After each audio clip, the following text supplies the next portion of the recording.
You've heard of invisible fences, right? That's the fence where you put it around and it will keep your animal from wandering away.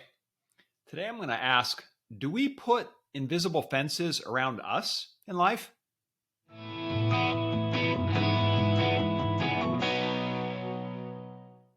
Welcome to Everyday and New Thought. I'm Thor Chalgren. Today I'm going to talk about invisible fences and ask if maybe we might have an invisible fence around us in life. So you probably have heard of invisible fences. That if you're a dog owner or you know someone who is, maybe you've heard of this. Instead of if you have a on your property, if you don't have the ability to fence it off, but you still want to keep your dog in your yard, an invisible fence is basically a barrier that you put around, and it has like a little wire, and the dog will wear a collar that will beep or will create some sort of stimulus if the dog gets near the fence. And that way, it basically knows that this is the property line and it can't go any further. And so, what's happening is you're training the dog not to even want to approach the boundary because they're either going to hear the sound or if there's a shock, that sort of thing. I don't know that's exactly how invisible fences work, but I know the principle is that it's invisible. So, my question is, do we do that? Do we have an invisible fence around ourselves? Think about something that you want to do, but maybe you haven't. Why haven't you? If you have, good reasons why you haven't, then maybe you might have an invisible fence there. Maybe your beliefs about that are keeping you away from it, where you don't even go near that boundary because you believe there will be pain if you go there.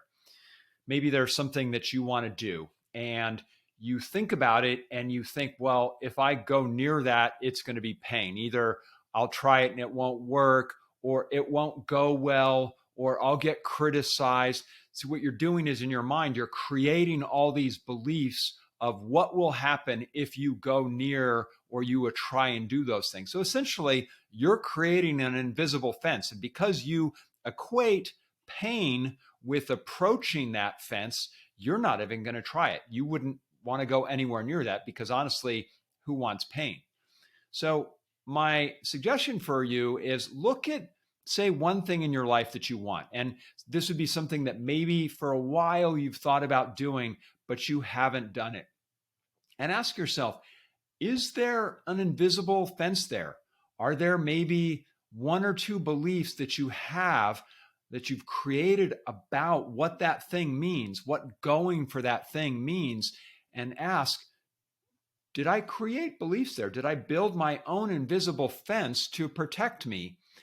And then look at those beliefs and ask, do I want to believe this? Does that belief serve me?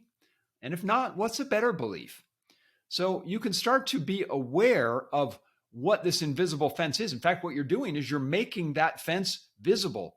Once you question what those beliefs are, once you question the reason why you look at that certain way, you'll start to turn it from invisible to visible. And once it's visible, then you can start to ask proactive questions to challenge it. And maybe it makes sense why it's there. But maybe if you really thought about it, you'd be like, you know what? That doesn't make sense for me anymore. I don't want to believe that. It doesn't serve me. So what's a better belief that I might think about that? So ask yourself, are there any places in life where you have an invisible fence that you could maybe make it visible? Thanks so much for watching the show today. I appreciate you being here. If you enjoyed the show, please hit like, please hit subscribe. That way, every day there's a new episode, you will receive it. Until tomorrow, have a great day.